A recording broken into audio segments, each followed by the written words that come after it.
Containment breach. Repeat. We have a containment breach. The alarm blared across the bridge, causing both the captain and first mate on deck to look up in confusion and alarm. Containment breach? What sector? The captain asked, quickly putting down the ship diagram. One section near the aft of the ship immediately flared into brilliant crimson, blinking urgently.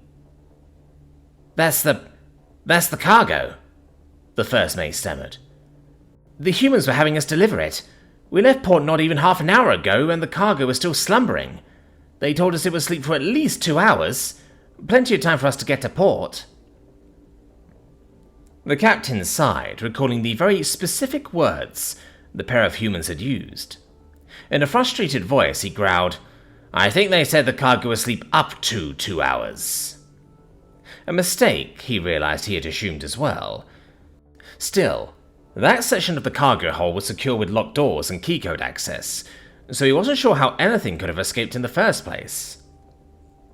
He stood, flipping the ship to autopilot as he ran for the doorway.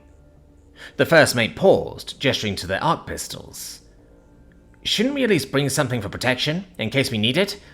Those should be capable of stunning something with such a large body mass. The captain shook his head firmly. No, we were told it had to be completely undamaged or else there'd be hell to pay. He eyed the first mate and growled between his mandibles. You don't want to find out what terror a human can inflict if they're angered. The first mate swallowed nervously, nodding, and followed behind the captain. They climbed down the interior deck scaffolding, passing cargoes of far less risky, but also far less lucrative field grains and purified catch-all liqueur, until they reached the cargo bay in question. There was a slamming sound against the bulkhead, causing both crewmates to flinch, followed by a screech from within. Then the sounds of incoherent screaming and banging footsteps faded. Taking a deep breath, the captain activated the door locks and opened the portal, the first mate nervously following a step behind. Here, close up behind you. Make sure it's shut, he commanded.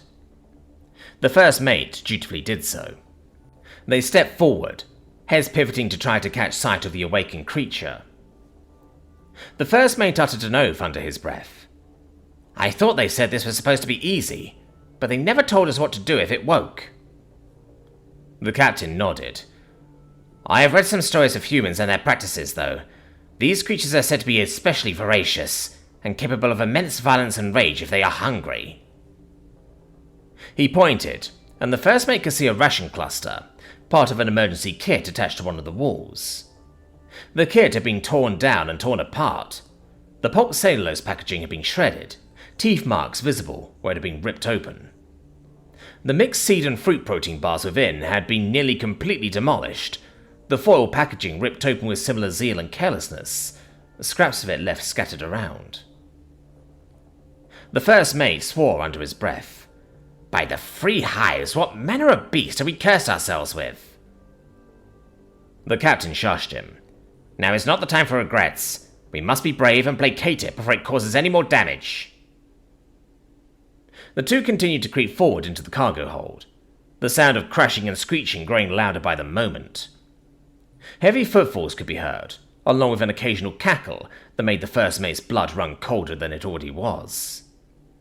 The sounds were punctuated by the crashing staccato of several things being thrown against another, accompanied by cackles of satisfaction when accompanied by the sound of cracking and shattering of whatever was being struck. The din of destruction caused the first mate to fear what might happen if said violence were applied to a living room, such as his own. As they reached the edge of the hallway, where the crashing, footsteps, and incoherent howling were loudest, it all abruptly went silent. The first mate sighed a heavy breath of relief, whispering to the captain, Oh, thank my egg. It appears to finally have fallen asleep again. Perhaps now we'll... He paused as the captain held up a hand. This was another important rule passed along by what I had read of these beings. He looked the first mate dead in the eyes. Silence is almost never a cause for celebration. Sure enough, both their heads swiveled upwards in alarm, as a thumping sound came from almost directly overhead, followed by another high-pitched cackle of satisfaction. It's in the vents! the first mate hissed. The diameter is only 20 centimeters square, the captain scowled. But I suppose now we know how it broke containment in the first place. In any case, we can't fit down there safely. I want you manning the X's to the fore of the ship, and I'll manage those to the aft. Shout if you need help if it emerges. The first mate swallowed. Are you sure it's a wise idea to split up? The captain snorted.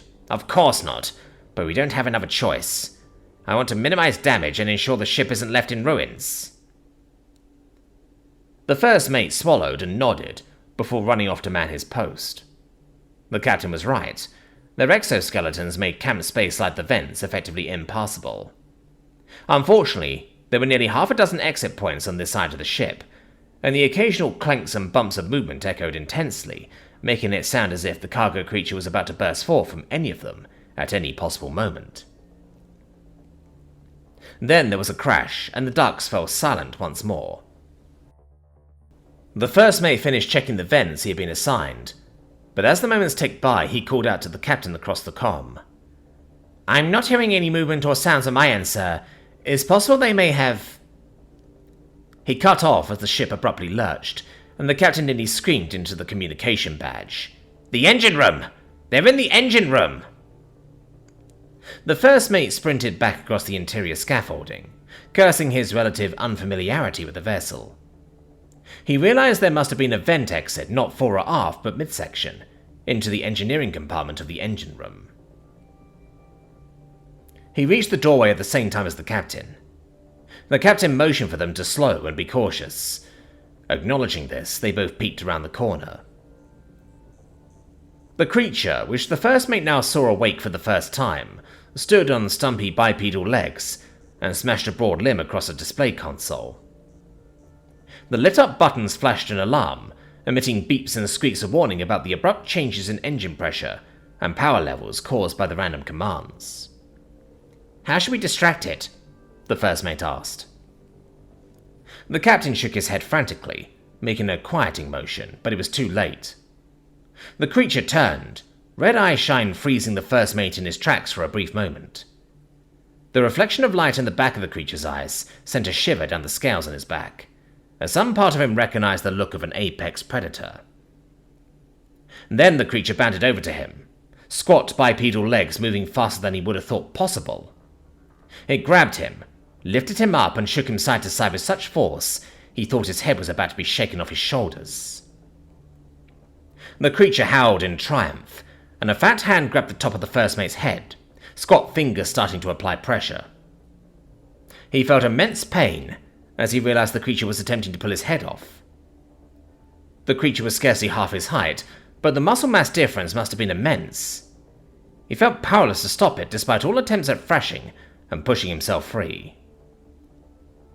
Then, abruptly, the creature stopped, cooing in curiosity as the captain held up a pocketed protein bar. That's right, just let him down gently. There, that's a good human. The first mate blinked, his compound eyes watering from the pain, as the creature abruptly tossed him against a wall, roughly discarding him. It stepped forward on all fours for a moment, then stood up on its hind legs again. It took the protein bar from the captain cautiously, making another coo of satisfaction, then stuffed the entire thing into its mouth and began chewing with gusto. The first mate sputtered, rubbing his neck as he crawled over to stand weakly beside the captain. The hell do you mean good human? That's a human? The captain nodded. An adolescent one, but yes. The first mate looked at the creature, smaller than the humans they had negotiated with for the short jaunt and delivery, and of vastly different proportions, but nevertheless possessed of an absurd degree of speed, strength, and seemingly malevolent intelligence. I think now I understand why humans are so feared if they grow up from something like that, the first mate said. The captain nodded solemnly as the young human noisily finished eating the protein bar. He stepped over to check the first mate's neck as the crewmate winced, hissing softly. Looks like you'll be alright. Possible strain, but nothing's broken or cracked. The first mate nodded in relief, but then the scales on the back of his neck stood up in a prickle of fear as he looked up. Captain, where did the human go?" The captain looked around. The only trace of the human was a trail of protein-coated grain crumbs leading towards the open vent hatch. A hatch that was more than halfway up the opposite wall, to the first mate's disbelief. A cackling giggle echoed through the vents. As the captain frowned, another sound echoed through the halls. An automated voice saying, "Welcome to the bridge." Eyes wide, both of them began sprinting for their lives toward the front of the ship. As they ran, the captain quietly repeated to himself, "It's only another hour. It's only another hour. We just need to survive one more hour."